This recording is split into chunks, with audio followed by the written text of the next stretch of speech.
القرآن نور وبيان. القرآن هدي الإيمان. القرآن مسك الختام. أعوذ بالله من الشيطان الرجيم. بسم الله الرحمن الرحيم. أمن خلق السماوات والأرض وأنزل لكم من السماء ماء فأنبتنا به حدائق ذات بهجة ما كان لكم أن تنبتوا شجرها. صدق الله العظيم. இன்றைய பகுதியில் ஜுசு 20 குறித்து பார்க்கவிருக்கிறோம். இந்த பகுதியில் சூரிய நம்மளுடைய அடுத்த பகுதியும் சூரியல் கசஸ், சூரியல் அன்கபூத் என இந்த சூறாக்கள் இடம்பெற்றிருக்கிறது. அல்லாஹ் இந்த ஜுசுனுடைய ஆரம்பத்திலேயே ஒரு கேள்வியை முன்வைத்து கேட்கிறார். நீங்கள் சிந்தித்து பார்க்க வேண்டாமா, யார் இந்த வானங்களையும் பூமியையும் படைத்தார்? உங்களுக்கு மழை வருகிறது, இந்த மலையிலிருந்து செடி கொடிகள் வருகிறது, தாவரங்கள் வருகிறது, நீங்கள் அதிலிருந்து புசிக்கிறீர்களே, இவைகளை எல்லாம் படைத்தது யார்? இதனையெல்லாம் படைத்தவன் ஒருவனாகத்தானே இருக்க முடியும் என்ற இந்த செய்தியை இங்கே எல்லாம் கேள்வியாக முன்வைக்கிறான்.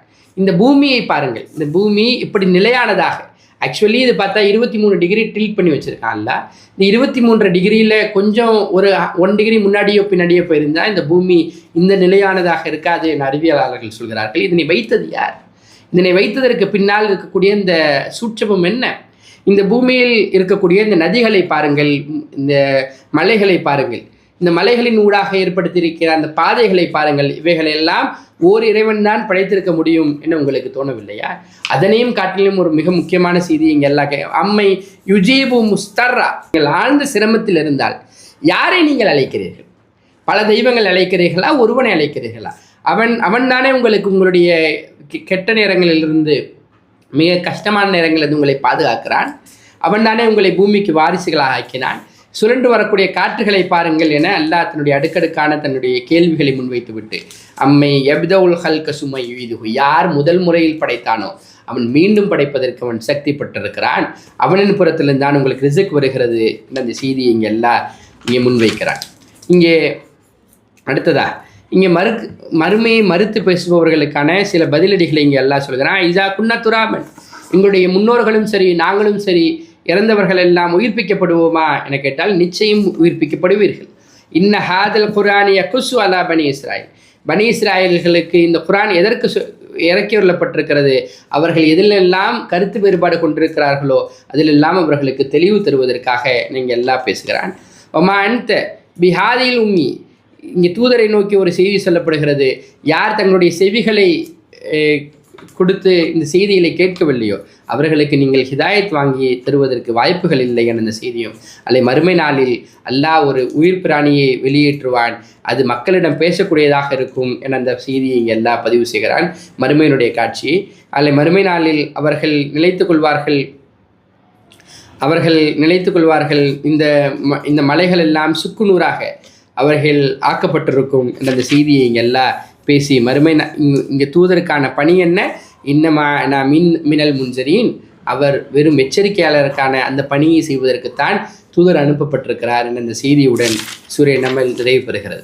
அடுத்ததாக சூரியல் கசஸ், சூரிய ஆராஃபுக்கு பிறகு மூசா அலைஹிஸ்ஸலாம் என்னுடைய வாழ்க்கை குறித்து மிக நீண்டமாக தப்சீராக இந்த பகுதி பேசுகிறது.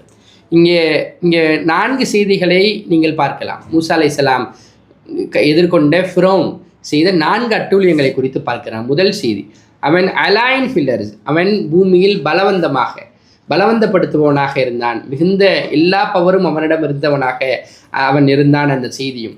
2வது செய்தி, அவன் மக்களை பிரித்து ஆளும் சூழ்ச்சியில் ஈடுபட்டான் என்ற செய்தியும். இங்கே ஃபிரௌனுங்க இந்த கேரக்டரை வெறுமன மூசா அலைஹிஸ்ஸலாமுக்கான அந்த நபராக மாத்திரம் நீங்கள் சுருக்கிவிட முடியாது. உலகில் பல்வேறு காலங்களில் பல்வேறு ஃபிரௌன் கேரக்டர்கள் இருந்திருக்கிறது. அவர்களுக்கான முடிவும் இப்படித்தான் இருந்திருக்கிறது என இங்கே தரம் பிரித்து காட்டுகிறான். 3வது செய்தி, அவன் இனப்படுகொலையில் ஈடுபட்டான். அவர்கள் பனி இஸ்ரவேலர்களுடைய ஆண் குழந்தைகளை கொள்பவனாக இருந்தான் என இந்த செய்தி. 4வது செய்தி, உலகில் தொடர்ந்து அவன் குழப்பம் ஏற்படுத்துவனாக இருந்தான், அவன் கலவரங்களை ஏற்படுத்துவனாக இருந்தான் என ஃபிரௌன்களுக்கான அடையாளங்களை இந்த பகுதி பேசுகிறது. மூசா அலைஹிஸ்ஸலாம் அவர்களுடைய குழந்தை பிராயத்தில் மூசா அலைஹிஸ்ஸலாமுடைய தாயாருக்கு இட்ட அந்த வஹி, அந்த வஹீன் மூலமாக அவர்கள் தொட்டில் மூசா அலைஹிஸ்ஸலாமை விட்டது. அதற்கு பிறகு அதே குழந்தையை அல்லாஹ் அந்த தாயாரிடம் மீட்டு தந்தது என அந்த அந்த அந்த தஃப்சீரை அல்லாஹ் இங்கே பதிவு செய்கிறான். அடுத்ததாக மூசா அலைஹிஸ்ஸலாம் நபியாக ஆவதற்கு முன்னாலே அவருக்கு இன்ஹரண்டாக இருந்த ஒரு 2 குவாலிட்டி, அவர்கள் யாரெல்லாம் தேவையுடையவர்களாக இருந்தார்களோ, பலவீனமானவர்களாக இருந்தார்களோ, இருவர்களுக்கும் ஒரு உதவுவராக இருந்தார். அப்படி தன்னுடைய பனி இஸ்ரவேலில் ஒருவருடன் எனது கருத்து வேறுபாடு கொண்ட இருவர் எனது சண்டை போட்டு கொண்டிருந்த பொழுது அதனை தீர்த்து வைப்பதற்காக போன மூசா அலைஹிஸ்ஸலாம் அந்த தகராறில் ஒருவர் எனது இறந்து விடுகிறார், ஒருவர் கொலை செய்யப்பட்டு விடுகிறார். மூசா அலைஹிஸ்ஸலாம் அடிக்கிறார்கள், அதில் அவன் என்னது இறந்து விடுகிறான். இதற்கு பிறகு அவருக்கு நசியத் சொல்லப்படுகிறது, நீங்கள் இந்த ஊரில் இருக்க வேணாம், உங்களை ஃபிரௌனுடைய ஆர்மி வந்து பிடிச்சிரும், நீங்கள் இந்த ஊரை விட்டு சென்று விடுங்கள் என சொல்ல அவர் மதியான் என்ற ஊருக்கு செல்கிறார். அங்கே இரு பெண்கள் தண்ணீர் பிடிப்பதற்காக தயங்கி தன்னுடைய கால்நடைகளுக்கு கொடுப்பதற்காக நின்றிருந்த பொழுது இங்கே முன்வந்து அவர்களுக்காக தண்ணீர் புகட்டுகிறார் அவர்களுடைய கால்நடைகளுக்கு. பிறகு இந்த துவாவை கேட்கிறார், ரப்பி இன்னிலிமா அன்சல் திலிமில் ஹைரின் ஃபக்கீர். நிராயுதபாணியாக மதியானுக்கு சென்ற ஒரு வாலிபராக இருக்கக்கூடிய அவர் வேலையை தேடக்கூடிய, அடுத்த வேலை உணவுக்கு என்ன செய்வது என காத்திருந்த மூசா அலைஹிஸ்ஸலாம் அவர்களுக்கு இந்த துவா மிகுந்த பயனளித்தது. பிறகு ஷுவைப் என்ற ஒரு நபருடன் அவருக்கு தொடர்பு ஏற்படுத்தப்படுகிறது. பிறகு அவரிடம் 8 ஆண்டு காலம் மூசா அலைஹிஸ்ஸலாம் அவர்கள் வேலை பார்க்கிறார்கள். அதற்கு பிறகு அவருடைய மகளையை திருமணம் செய்து கொள்கிறார்கள் என அந்த காட்சிகள் நீளுகிறது. அதற்கு பிறகு தூவாவில் அவர் நபியாக ஆக்கப்பட்ட அந்த செய்திகளை எல்லாம் சொல்லிவிட்டு இங்கே அல்லாஹ் ஃபிரௌனிடம் அவர் வந்து பேசி அந்த செய்தியை சொல்லிவிட்டு ஃபிரௌன் தன்னுடைய அரசவையிலிருந்து ஹாமானுக்கு இப்படி ஒரு செய்தியை சொல்ல, யா ஹாமான் அலத்தீனி ஃபஜல்லி சர்ஹன் அல்லி அத்தலியூ இலாஹி மூசா, எனக்காக நீங்கள் பெரும் கட்டடத்தை கட்டுங்கள், நான் அதில் ஏறி பார்க்கிறேன், உயரமான கட்டடத்தை பார்க்கிறேன், மூசா அலைஹிஸ்ஸலாமுடைய கடவுள் இங்கே தெரிகிறாரா என பார்க்கிறேன் என சவால் விட்டதை எல்லாம் பதிவு செய்கிறான். இங்கே 3 நபர்களை இந்த சூரா பேசுகிறது. ஒன்று ஃபிரௌன், அவன் எதுக்கு ரெப்ரசன்டேஷனாக இருக்கான்னா அரசியல் பலத்திற்கு ரெப்ரசன்டேஷனாக இருக்கான். 2வது ஹாமான், அவன் இன்டலெக்சுவல் மைண்ட் பவர், அவன் அறிவாளியாக இருந்தான் என அவரை குறித்து நாம் பார்க்கிறோம். 3வது செய்தி காரூன், அவன் செல்வந்தராக இருந்தான். இப்போ இங்கே 3 பவர் சேர்ந்து மூசா அலைஹிஸ்ஸலாமுக்கு எதிராக களமாடுகிறது. ஒன்று பொலிட்டிக்கல் பவர், 2வது இன்டலெக்சுவல் பவர், 3வது ஃபினான்ஷியல் பவர். நாம் இதனை காமன் டெர்மினாலஜியில் எப்படி சொல்லுவோம், ஒன்று மாஸ் பவர், இன்னொன்று மைண்ட் பவர், இன்னொன்று மணி பவர். இந்த 3ம் எனது இஸ்லாத்துக்கு எதிராக களமாடுகிறது. இன்றும் சமகாலத்தில் இந்த 3ம் களமாடுவதை பார்க்கிறோம். இங்கே மூசா அலைஹிஸ்ஸலாமுடைய அந்த காட்சிகள், அதற்கு பிறகு சூனியக்காரர்கள் அவர்கள் ஏற்றுக்கொண்ட அந்த காட்சிகளை குறித்தெல்லாம் அல்லாஹ் மிக விரிவாக பேசிவிட்டு காரூனுடைய செய்தியை குறித்தும் இங்கே எல்லாம் பேசுகிறான்.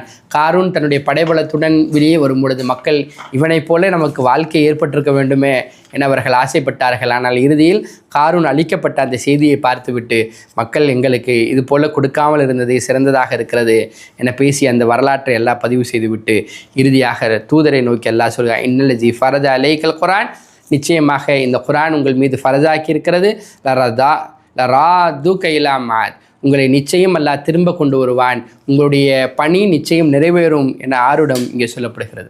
அடுத்ததாக சூரியன் கபூத்தினுடைய ஆரம்ப பகுதிகள் இப்படி சொல்கிறது, ஹசபன்னாஸ் யுத்தரகு கூலு ஆமன்னா வஹும் லா யுஃப்தனூன். இப்போ மனிதர்கள் இப்படி நினைத்து கொண்டார்களா, அவர்கள் வெறுமனே விடப்பட்டு விடுவார்கள், எதுவும் சோதிக்கப்படாமல் வெறுமனே ஈமான் கொண்டு விட்டோம் என சொல்லிவிட்டால் மாத்திரம் அல்லாஹ் அவருடைய காரியங்களை முடித்து விடுவானா, அதுடன் அவர்களுக்கு சொர்க்கத்தை எல்லாம் லேசாக்கி விடுவான் மனிதர்கள் நினைத்து கொண்டார்களா? எல்லா நபிமார்களுக்கு 19 காலங்களில் பல்வேறு சோதனைகள் கொடுக்கப்பட்டன. அவன் ஜாஹித் ஃபமன் ஜாஹதா ஃபைன்னமா யுஜாஹிது லினஃப்ஸி, யார் ஜிஹாத் செய்கிறார்களோ, யார் தொடர்ந்து முயற்சி செய்கிறார்களோ தன்னுடைய நஃப்ஸினுடைய பலனுக்காகத்தான் முயற்சி செய்கிறார். அதனால் அல்லாஹ்விற்கு எந்த பலனும் ஏற்பட போவதில்லை என அந்த செய்தியும் மனிதனுக்கு தொடர்ந்து இப்படி சொல்லப்பட்டது. வஸ்ஸைனல் இன்சான பி வாலிதி ஹுஸ்னா, அவர் தன்னுடைய பெற்றோருடன் அழகிய முறையில் நடந்து கொள்ளுங்கள் என.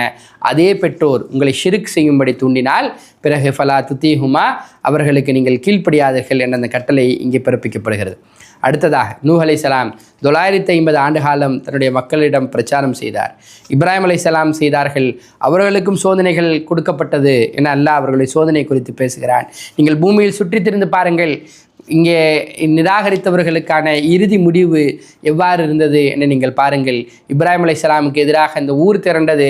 ஹர்ரிக்குஹு, அவரை எரியுங்கள் என சொன்னார்கள். ஃபஞ்சாஹுல்லாஹும் மினன்னார், அல்லாஹ் அவரை அந்த நெருப்பிலிருந்து அல்லாஹ் அவரை பாதுகாத்தான் என இப்ராஹிம் அலைஹிஸ்ஸலாமை நோக்கி அல்லாஹ் பேசுகிறான். அதற்கு பிறகு அவருக்கு இசாக் அலைஹிஸ்ஸலாம் கொடுக்கப்பட்டது. லூத் அலைஹிஸ்ஸலாமுடைய கேஸ் குறித்து இங்கே எல்லாம் பேசுகிறான். லூத் அலைஹிஸ்ஸலாமுடைய அந்த அழைப்பை அவருடைய சொந்த மனைவி ஏற்றுக்கொள்ளவில்லை. கானத் மினல் காபிரீன், அவள் தங்கியவளாக இருந்தால், அவர் அந்த அழைப்பு பணியில் ஈடுபடாதவராக இருந்தால் என அந்த செய்தியை, ஆனால் அவளுக்கும் என்னது அல்லாவின் புறத்திலிருந்து தண்டனை வந்தது அல்லாஹ் அவர்களை குறித்து பேசுகிறான். அடுத்ததாக ஷுவைப் அலைஹிஸ்ஸலாமை குறித்து அல்லாஹ் பேசுகிறான். இறுதியாக இப்படி யாரெல்லாம் அல்லாவிற்கு எதிராக இணை வைக்கிறார்களோ அவர்கள் இணை வைக்கக்கூடியவர்கள் இவர்களுடைய உதாரணம் எதனுடைய உதாரணத்தை போலன்னா, ஒரு சிலந்தி வலையின் சிலந்தியால் பின்னப்பட்ட சிலந்தி வலைக்கு ஒப்பானது. அதனுடைய வீடை போல தான் இவருடைய இந்த எல்லா இஸ்லாத்திற்கு எதிராக இவர்கள் செய்யக்கூடிய, அல்லாஹ்விற்கு எதிராக செய்யக்கூடிய எல்லா ஷிர்க் நடவடிக்கைகளும் சிலந்தி வலைக்கு ஒப்பானது தான். அது மிகுந்த பலவீனமானது என அந்த செய்தியுடன் இந்த பகுதி நிறைவு பெறுகிறது. வாஹரத்தானா அல்ஹம்துலில்லாஹி ரப்பில் ஆலமீன். ஹதியுல் ஈமான் அல் குர்ஆன் மிஸ்குல்